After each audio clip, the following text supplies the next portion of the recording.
O assentamento Novo Horizonte foi importante para o município de Vinhema?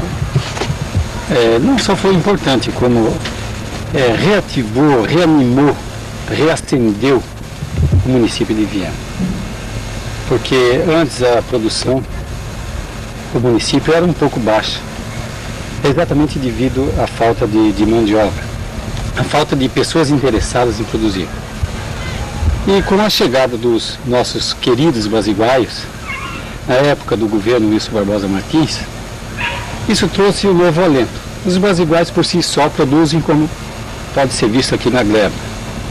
E eles despertaram em outros agricultores que estavam desacreditando na lavoura, na produção agrícola, o desejo de produzirem também. E estão acompanhando os basiguaios. Então, para o município de Vinhema foi uma revitalização da agricultura, a implantação desse assentamento. Essa produção, 33 mil toneladas na última safra, isso é significativo para o município?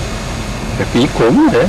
O município, como em Vinhema e tantos outros municípios, não só do nosso estado, mas do país, vive exclusivamente da agricultura e da pecuária, mas principalmente da agricultura devido à mão de obra que oferece.